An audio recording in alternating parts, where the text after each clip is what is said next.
दोस्तों स्वागत है आपका हमारे YouTube चैनल पर। आर के लिए टेट सीरीज जारी है। शुरू करते हैं आज के प्रश्नों को।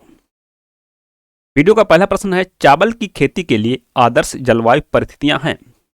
ऑप्शन ए 100 सेंटीमीटर से ऊपर वर्षा और 25 डिग्री सेल्सियस से ऊपर ताप। ऑप्शन बी फसल की पूरी अवधि के लिए ठंडी और नम जलवायु। ऑप्शन सी 100 सेंटीमीटर से कम वर्षा और 25 डिग्री सेल्सियस से कम ताप। ऑप्शन डी फसल की पूरी अवधि में कुछ नरम और शुष्क जलवायु। यहां पर जो सही है वह है ऑप्शन ए 100 सेंटीमीटर से ऊपर वर्षा और 25 डिग्री सेल्सियस से ऊपर ताप।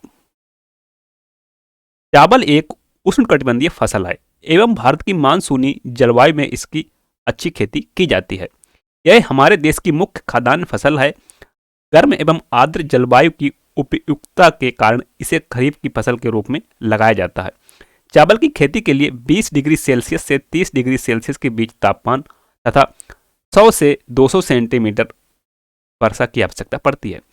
भारत में विश्व के कुल चावल उत्पादन का लगभग 21% चावल पैदा होता है। चावल उत्पादन में भारत का विश्व में चीन के बाद दूसरा स्थान है।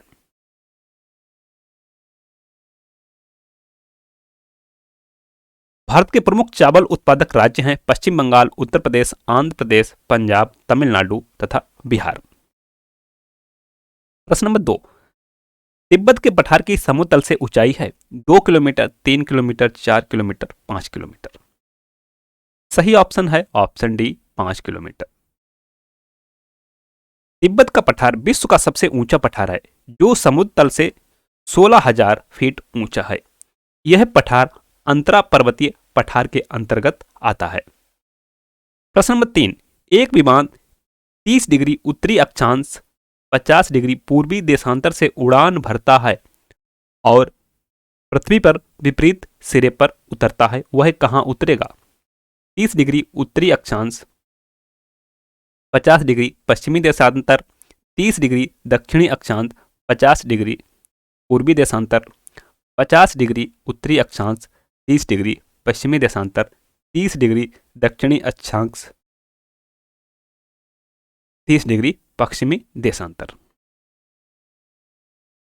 यहां पर सही ऑप्शन होगा 30 डिग्री दक्षिणी अक्षांश, 50 डिग्री पूर्वी देशांतर।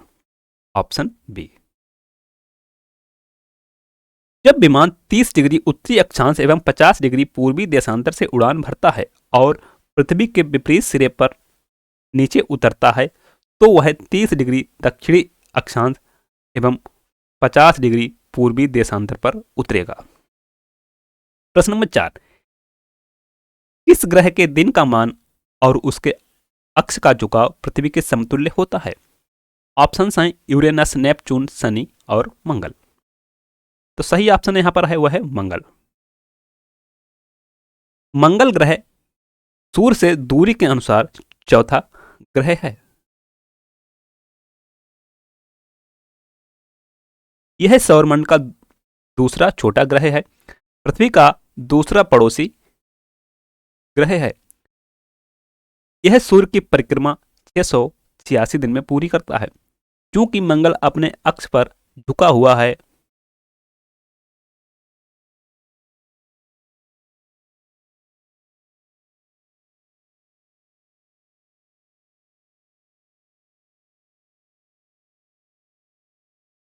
झुका हुआ है, अतः यहां ऋतुएं भी होती हैं। यहां 6 महीने गर्मी और 6 महीने जाड़े का मौसम होता है। इसे अपने अक्ष या धुरी पर एक चक्कर लगाने में 24.7 घंटे लगते हैं। प्रश्न नंबर 5, सूर्य ग्रहण में होता है। सूर्य और पृथ्वी के बीच चंद्रमा, सूर्य और चंद्रमा के बीच पृथ्वी और चंद्रमा के बीच सूर्य, तीनों समकोण बनाते हैं, तीनों सीधी रेखा में होते हैं। सही ऑप्शन है ए, सूर्य और पृथ्वी के बीच चंद्रमा। जब सूर्य तथा पृथ्वी के बीच में चंद्रमा आ जाता है तो चंद्रमा की छाया पृथ्वी पर पड़ती है और उस भाग में सूर्य नहीं दिखाई पड़ता है। इसे ही सूर्य ग्रहण कहते हैं। ऐसी स्थिति अमावस्या के दिन होती है। जब सूर्य एवं चंद्रमा के बीच पृथ्वी आ जाती है और पृथ्वी की छाया चंद्रमा पर पड़ती है तो चंद्रमा का वह भाग दिखलाई नहीं पड़ता है, इसे ही चंद्रग्रहण कहते हैं। ऐसी स्थिति पूर्णिमा के दिन होती है। प्रश्न नंबर 6, बिली है मानसूनी हवा, ऑस्ट्रेलिया में चलने वाला उष्णकटिबंधीय चक्रवात, जनजाति ठंडी धारा। बिली ऑस्ट्रेलिया में चलने वाला उष्णकटिबंधीय चक्रवात है। देखते हैं कुछ चक्रवात और उससे प्रभावित क्षेत्र। टारनेडो संयुक्त राज्य अमेरिका एवं अफ्रीका तट पर, हरिकेन कैरिबियन सागर, टाइफून चीन सागर तथा जापान सागर, विली उत्तर पश्चिमी ऑस्ट्रेलिया, उष्णकटिबंधीय चक्रवात बंगाल की खाड़ी में। बेंगई क्या है? पश्चिमी एशिया की जनजाति, मध्य एशिया में बहने वाला तूफान, अमेरिका में चलने वाला चक्रवात, व्यापारिक पवन। पश्चिमी एशिया की जनजाति। बेंगई पश्चिमी एशिया की जनजाति है। प्रश्न नंबर 8, 38वीं समानांतर रेखा निम्नलिखित में से किन दो देशों को विभाजित करती है? पोलैंड और जर्मनी, पाकिस्तान और अफगानिस्तान, भारत और तिब्बत, उत्तर कोरिया एवं दक्षिण कोरिया। तो सही ऑप्शन है यहां पर ऑप्शन डी। प्रश्न नंबर 9, निम्नलिखित में से कौन सी जोड़ी राष्ट्र और राजधानी सुमेलित नहीं है? Chile Santiago, Argentina Buenos Aires, उत्तर Korea Seoul, Ethiopia Addis Ababa. यहां पर जो सुमेलित नहीं है वह है उत्तर कोरिया। उत्तर कोरिया की राजधानी प्योंगयांग है और सियोल दक्षिण कोरिया की। गोबी मरुस्थल किस देश में स्थित है? सोमालिया, मैक्सिको, मंगोलिया, मिस्र। गोबी मरुस्थल मंगोलिया में स्थित है। निम्नलिखित में से कौन सी जोड़ी देश और राजधानी सुमेलित नहीं है? चीन Beijing, Japan Kyoto, Australia Vienna, Spain Madrid. सुमेलित नहीं है वह है ऑप्शन बी जापान। जापान की राजधानी कौन सी है? टोक्यो। सामाजिक आदि संरचना में किसे शामिल नहीं किया जाता है? शिक्षा, स्वास्थ्य, तार संचार, आवास। सही ऑप्शन है ऑप्शन सी तार संचार। सामाजिक अधिसंरचना के अंतर्गत शिक्षा एवं प्रशिक्षण, स्वास्थ्य, आवास, पोषण इत्यादि क्षेत्र आते हैं। तार संचार, दूर संचार इसके अंतर्गत नहीं आता है क्योंकि यह आर्थिक अधिसंरचना के अंतर्गत आता है। प्रश्न नंबर 13, भारत में कोर उद्योग क्या है? विद्युत, कोयला, पेट्रोलियम पदार्थ, ये सभी। सही ऑप्शन है ऑप्शन डी ये सभी।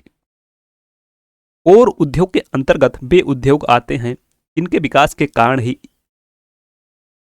इस पर आधारित अन्य उद्योगों का विकास होता है। यह अनुषंगी उद्योग के विकास के लिए कोर उद्योग का विकसित होना अनिवार्य शर्त होता है। कोर उद्योग के अंतर्गत आधारभूत अधिसंरचना वाले उद्योग आते हैं। प्रश्न नंबर 14, कृषि शाख के क्षेत्र में शीर्षस्थ संस्था है? भारतीय स्टेट बैंक, भारतीय रिजर्व बैंक, नाबार्ड, क्षेत्रीय ग्रामीण बैंक। सही ऑप्शन है ऑप्शन सी नाबार्ड। राष्ट्रीय कृषि तथा ग्रामीण विकास बैंक नाबार्ड देश में कृषि एवं ग्रामीण विकास हेतु वित्त उपलब्ध कराने वाली शीर्षस्थ संस्था है। इसकी स्थापना 12 जुलाई 1982 ईस्वी को की गई थी।